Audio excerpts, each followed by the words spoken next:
Assalomu alaykum, hurmatli kuzatuvchilar. Sizlar bilan Javlon Abdumanopov. Sizlar bilan kompyuter savodxonligi darslarini davom ettiramiz.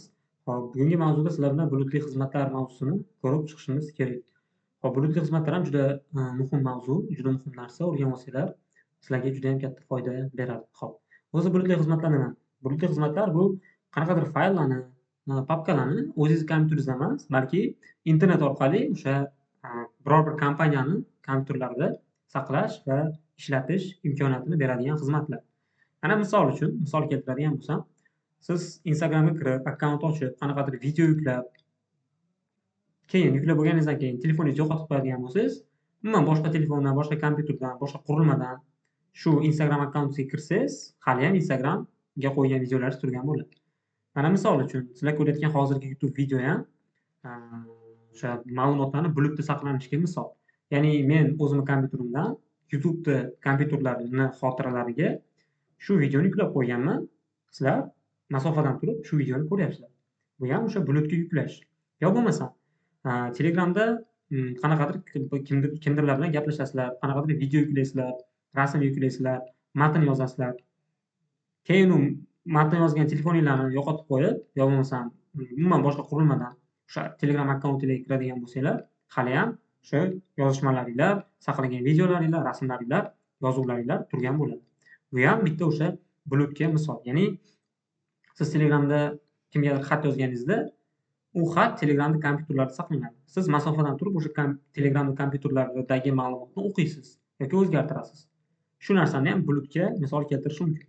Endi biz bugun gaplashadigan bulutli xizmatlar sal boshqacharoq, lekin ular ham shu Instagram, Telegram, xuddi YouTube'ga o'xshab ishlaydi desa ham bo'ladi. Ya'ni biz o'zimiz kompyuterimizdagi fayllarni, qanaqadir juda ham ko'p fayllar bor bizda, to'g'rimi? Fayllarni, papkalarni, misol uchun, xuddi shunaqa fayl papkalarni o'zimizni kompyuterimizda emasda, balki biror bir kompaniyani, misol Google'ni kompyuterlarida, shu kompyuterlarning xotiralarida saqlashimiz va o'zgartirishimiz mumkin. Bugun shular haqida sizlar bilan gaplashamiz. Demak, ozgina bulutli xizmat foydalari haqida gaplashsak. Xo'p, bulutli xizmat foydalari bor o'ziga yarasha. U foydali tarafi ma'lumotlarimiz yo'qolmasligi. Ya'ni biz bulutli xizmatga ma'lumot saqlab qo'yadigan bo'lsak, u ma'lumotlarimiz yo'qolmaydi. Ya'ni kompyuterimiz buzilib qolgan taqdirda, telefonimizni yo'qotib qo'ygan taqdirimizda yoki nimadir bo'lib, shu qurilmamizga ziyon yetgan taqdirda ham biz ma'lumotlarimizni yo'qotmaymiz.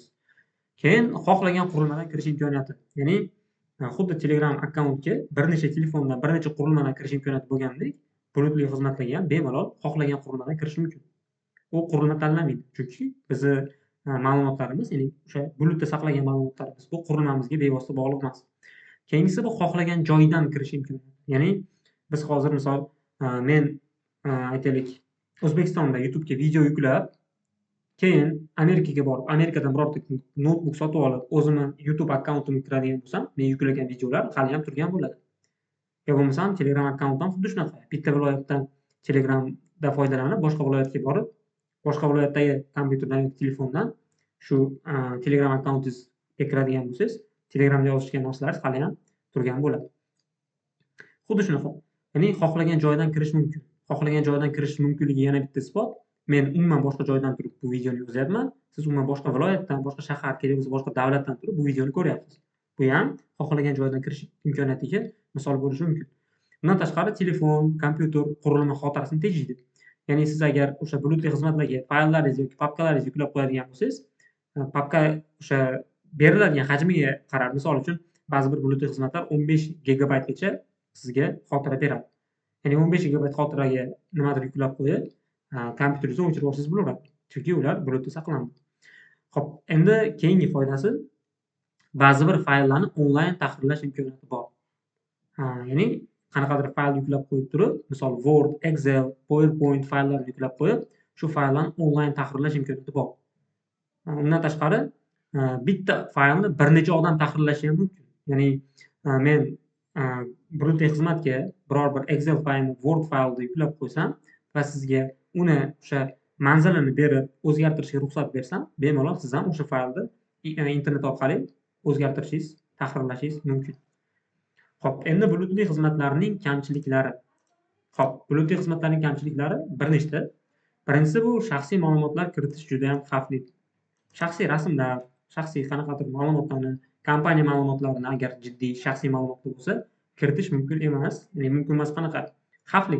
Kiritadigan bo'lsangiz, baribir u o'sha begona serverda, begona kompaniyani kompyuterida turadi. Shuning uchun sizni ma'lumotlaringiz qanaqa tushuntirsam bo'ladi? Begona qo'llarda bo'ladi. Shuning uchun shaxsiy ma'lumotlar kiritmaslik afzal. Keyingisi ba'zida pullik bo'ladi. Ya'ni o'zi tekin versiyalari, tekin qismlari juda ham ko'p, lekin agar juda ham ko'p, katta miqdorda ishlataman deydigan bo'lsangiz, unda pullik. Ya'ni 15 gigabaytgacha tekin beradi. Undan uyog'iga pullik bo'ladi. Keyingisi chegaralangan. Ya'ni siz o'zingiz kompyuteringizdan qanday foydalansangiz, u bulutli xizmatlardan ham xuddi shunday foydalana olmaysiz. Misol uchun ba'zi bir bulutli xizmatlarda faqat ma'lumot saqlash mumkin va qisman kichik o'zgartirishlar kiritish mumkin. Lekin o'yin o'ynay olmaysiz. Misol uchun kompyuteringizda bemalol o'yin o'ynashingiz mumkin. Lekin o'yin o'ynay olmaysiz. Misol uchun. Shunaqa. Xo'p, bundan tashqari o'yin o'ynash mumkin bo'lgan bulutli xizmatlarda hech narsa yuklay olmaysiz. Bunaqa tarafi ham bor. Demak, shunaqa bulutli xizmatlar bu o'zimizning kompyuterimizdan emas, masofaviy o'sha biror bir kompaniyaning kompyuteridan foydalanish yoki xotirasidan, ba'zida ularda o'sha boshqa qurilmalardan ham, misol protsessoridan, video kartasidan ham foydalanish mumkin. Lekin bizga u shart emas. Biz bu darslarimiz davomida o'sha xotirasidan foydalanishni ko'rib chiqamiz. Xo'p, sizlar bilan shu darslarimiz davomida Google Drive xizmatidan foydalanamiz. Google Drive xizmati yordamida bir necha foydali amallarni bajaramiz. Keyingi darslarda o'sha birma-bir Google Drive'dan foydalanishni boshlaymiz. Bugun bulutli xizmatlar haqida gaplashgan bo'ldik. Xo'p, sizlar bilan Javlon Abdumanopov bo'ldi. Salomat bo'linglar.